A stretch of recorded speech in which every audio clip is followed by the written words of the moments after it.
চেয়ে ভয়াবহ পরিণতি হবে, ঠিক কিনা?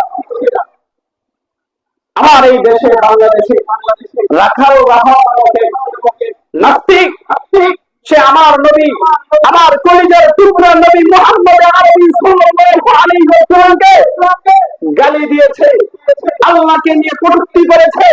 ওই রাখাল ফাঁসি ছায়, আমরা ঠিক কিনা? এই রাখাল ফাঁসি ছায় যে আমার নবীকে গালি দিবে, ইসলামকে নিয়ে কটূক্তি করবে, আল্লাহকে গালি দিবে, আল্লাহকে নিয়ে কটূক্তি করবে, তার একটাই বিচার, তাকে কতল করতে হবে, ঠিক কিনা? কতল করতে হবে। যে আমার নবীকে গালি দিবে তার কল্লা একদম দ্বিখণ্ডিত করে দিতে হবে। এটা সাহাবায়ে কেরামের আদর্শ। এখানে কোনো আপোষ চলবে না, এখানে কোনো আপোষ চলবে না।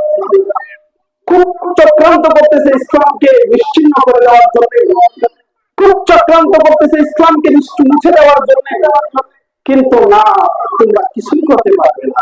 এটা আল্লাহ কোরআনে বলে দিয়েছেন।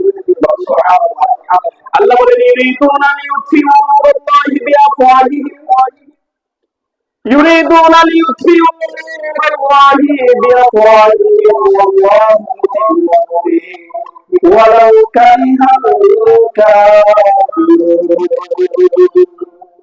আল্লাহ বলেন ইউরিদুনা লিইউতফিউ নূরাল্লাহি বিআফওয়াহিহিম, তোমরা যারা ভালো ইসলাম ধর্মকে তোমাদের মুখের ফুৎকারে নিশ্চিহ্ন করে দিবে, মুছে দিবে, নিভিয়ে দিবে, তোমরা নিভাইতে তো পারবেই না, বরং তোমরা নিজেরাই নিভে যাবে, ঠিক কিনা?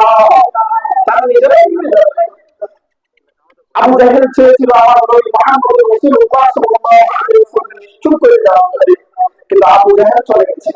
আবু লাহাব চেয়েছিল আমার নবীকে অপমান করার জন্য, আবু লাহাব চেয়েছিল ইসলাম ধর্মকে নিশ্চিহ্ন করে দেওয়ার জন্য, কিন্তু আবু লাহাবের একটা সন্তান দুনিয়াতে বেঁচে নেই, তার বংশ নির্মূল হয়ে গেছে, ঠিক কিনা? এরকম ভাবে যেই সিস্টেমে, যেই সুরতে যত জালেম আসবে, তাদের নিশ্চিহ্ন থাকবে না, আল্লাহ বলছে যে তারা মুছে যাবে, তারা দ্বীন ইসলামকে বুঝতে পারবে না।